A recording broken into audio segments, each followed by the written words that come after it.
So this video is associated with a larger video content that's found in this book that kind of puts it all together for you, called Dynamic Reporting, Connecting Power Apps and Power Automate. You can actually download this book. I think it's $2.99 or something. It's a PDF file, but it'll give you the code and everything we're using. You can also search the internet for this unique identifier and find it, but here's the availability of that. So anyways, let's go through and look at the content here. This is just the normal stuff. This is what we're doing here, right? Creating a environment that we can enter in information here and have it transfer over to Power Automate and run the query and send out, in this case, email out the reports. Pretty cool stuff. The first section that we already discussed was setting up the screen and getting everything ready to go, where we set up several things actually. So you can see that video if you just Google this right here. You'll go right to that video, and then this is the content that's in there.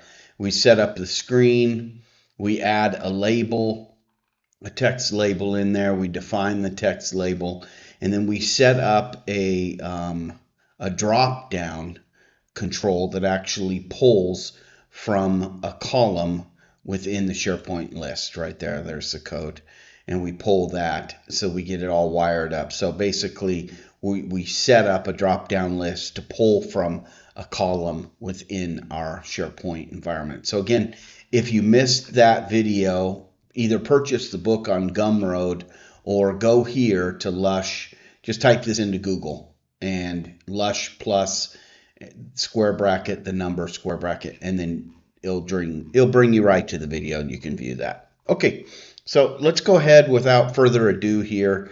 The intent of these booklets is to help you, because sometimes on these videos it's like, okay, now what did you do during that step?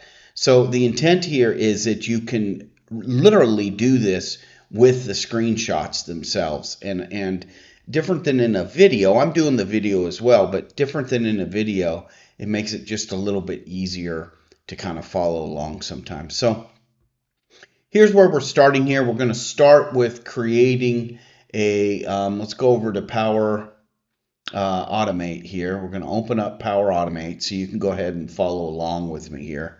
We're going to open up Power Automate, and then we're going to move that down a smidge. Let's let that open up, and then we're going to create an instant flow, just like it says here, and we're going to name it, but we're going to use the trigger as Power Apps. Now, I'm using Power Apps because I'm feeding this information directly from a Power App here. I'm collecting the data, the assigned, and a field, and I'm dropping that into Power Apps. You could do this report, by the way. You could do this as just a Power App flow if you wanted to. And here's the flow itself, some of the flows. But we're going to create a new flow here, and we're going to name it Report Video. We'll just do that. And we're going to say an instant cloud flow. Okay. And go ahead and name it Instant Cloud Flow. And then we're just going to say video sample. Okay, and we're going to select V2 here for Power Apps. Now, there used to be just a Power Apps trigger, but it's gone now. So you only have V2. Just hit create. It created a lot of problems. It was a little challenging to work with. So I'm going to leave this on New Designer. I'm going to remove Copilot. Copilot's okay. Not a huge fan yet, but it's okay. If you need help with coding, ChatGPT does a good job as well. You can get some good ideas from there, but you're going to have to learn some of the content, and watch videos like this helps. Okay, so the first thing that we're doing here, so we've set this up, we're good there. Okay, then we're going to go, and we need to know what the inside of Power Apps, we need to understand. Now, this used to be really critical in the Power Apps trigger. In Power Apps V2 doesn't seem to be as critical, but it's important that you understand what the column names are, what the names are within Power Apps. So I just try to keep it the same, okay? So if I go in here and look, I have two columns here. One called DRP assigned for and TXTMS for. So those are my two fields that I'm going to move into Power Automate. Okay, so that's right here. I took this right here. I have two collection fields, and this we go over this in the upper section here. Okay, so we're going to configure Power Apps. We clicked on here already, and we're going to select text because what I'm working with here is text. So we're going to click there, text, and then we're going to put in what that text is. Now, in this case, we're just going to use these fields. So I'm just going to copy that and paste it and say add input. I want to do one more, and I'm going to go over here. I'm going to copy that. I'm just double clicking on that, by the way.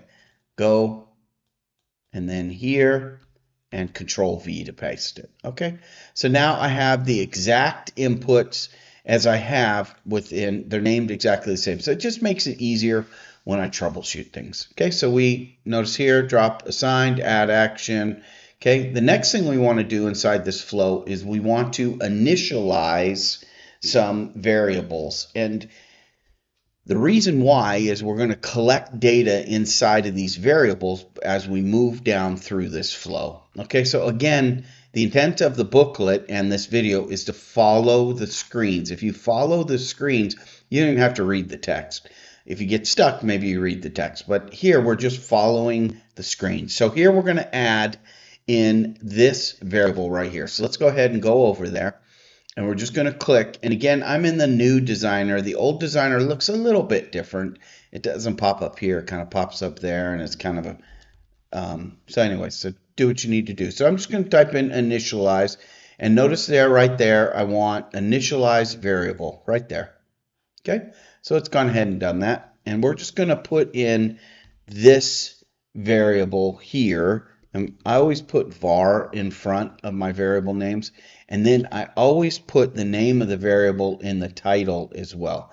It's just something that I do. You don't have to do this, but it makes it easier when you're looking at your flow to kind of find things. I try to keep things as consistent as humanly possible. So there we go right there. Let's go ahead and take a look at the instructions. Okay, we've done everything we need to do. Oh, except we need to go in here. We're not going to do fx. I don't know why it's saying, oh, because we're going to initialize the variable, but let me see here. Oh, name the field in the Power Apps in this example, DRP assign. Okay, so we're gonna add the data here, which we're gonna skip that in this phase. Okay, so there we go. We've got the variable. Everything looks good. We're gonna go back over here. Okay, so you can just minimize that or collapse it. Let's go back to the instructions here. Now, oh, I know why, because it wants us to add this action again. So let's do the initialize. Let's do one more initialize. We'll do this real quick. init, initialize here. Now the one that we're going to initialize is this bad boy here. Okay, we're going to enter in var and then add it. And then we're going to put this, add it. Now we can see that we have our 2, and we're going to make that a string. Okay, that's it. Now we're going to go ahead and that's good. And now we're going to collect the data from within SharePoint. So here, again, just follow the pictures. We're going to do a get items. So let's go ahead and do a get items. So it's get items, by the way, not item. Notice there's 2 of them there. We're going to get items. Now this one, we're going to look in personal.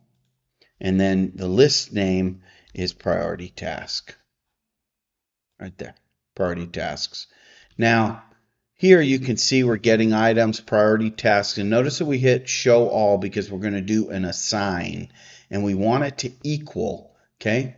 So we're going to do number 6 there, and we're going to assign this variable. Do you see it right there? And it's going to look like that. So let's go ahead and I'm going to walk you through it. So show all, and then right here, we're going to filter this query. And we're going to put in what it said to put in, which is assigned is equal to single quote, go back. And then I'm going to go over here and I'm going to find that variable, which happens to be drop down assigned and I'm going to click there. And so what this is saying is that anything that it receives from this variable, we're initiating this variable. We're going to set this variable in a minute, but we're initiating this variable, and it's going to collect this data. So this is a pass through. So let's go ahead and take a look at this in real life. The other thing, just put a top count on there. I usually put 1,000. They say if you just leave it alone, it's 100. I just put 1,000 in, so because sometimes it barks at you if you don't. Okay, so that's that. We've done this right here. We've added in our count there, and now we're going to do a progress check. So let's go ahead and collapse that. We're going to save this, and the reason why we do progress checks is so that I can kind of show you what the system is going to do, right? So we're right here. We're looking good to test. We're going to hit test, and we should be prompted for this information that we are not providing. Okay, so we're going to have to sign in. We're good. Okay, notice here it's going to ask me for the drop down assigned and then the text itself. So we're going to put in here, I don't know, we're going to put in unassigned, see what it does. Okay, and then the text, we're just going to put in test. Okay, because we're not running anything from that, so it should be fine. We're going to hit done. We're going to run it. Looks like the flow ran successfully. That's good. We're going to click, and we're going to check to see what that looks like. Okay, so here you can see if we look at the data set itself, outputs. Now, if we just go into raw outputs right here, we can go ahead and take a look, and we can see everything that's in there. Now, in this case, we came up with a value that equals to nothing. Okay, there's no value here. That means that the code ran, but our filter, our query, did not. So we're going to go ahead and hit edit, and we're going to see what the deal is here. So let's go ahead and go back, and we're going to look at that one thing that we should have looked at when I ran it. Hold on. So what we're going to do is we're going to pull this back open again, and we're going to look at to see if it fed this variable with anything. It input this, which is good. Okay, so that's good. So we caught the input, and then it's looking at the right area, but it says here that the filter query is equal to nothing. So that's not a good sign. Okay, we want it to be equal to the data. So let's go back and hit edit, and we're going to go ahead and take a look here. First of all, let's go over to assigned and see what we have inside this. We have unassigned, and we have Jeff Lush and Donald Duck. So if we were to run this again, just to double check it again, we could say Donald Duck and see what it does for us. So what is the problem? Why it didn't work? Well, the reason why it didn't work is right here, because we assigned a variable. Let's go ahead and close that, get rid of that, and let's go ahead and add. We shouldn't have added a variable to this. We should have added the text that we received, which happens to be this one from PowerApps. That's what we want to look on. So let's go ahead and give that a whirl and see if that works for us. It's important, though, as this is saving, it's important to kind of understand the troubleshooting techniques that you need in order to write these flows. You know, you'll make small mistakes. That was a small mistake that hopefully now it will work, of course. But it's important to kind of understand how you can go back and take a look and see what's going on within the environment. Notice here that we have the get items. Of course, we're good. Now, notice here inside it says the filter. This is the input. Notice that it says assigned Donald Duck. Now we're going to see there's the headers. Now the value. Let's take a look. We don't have the double squares, so let's go ahead and just look. And Code Beautify is a great way to do this, but remember we were getting 2 of the square brackets here. Now we're getting all of the data associated with anybody who's assigned as Donald Duck, which happens to only be 1. But the good news is we know now that the get items is working properly and that we have everything that we need at least to begin with here, we have everything that we need to get this flow working. So this is kind of our troubleshooting. We kind of go down through in the document. Notice, remember, we got this double square bracket value, Y, and then we kind of troubleshoot our way through it. So that's it for this video. Again, this is a series of videos associated with building out this document.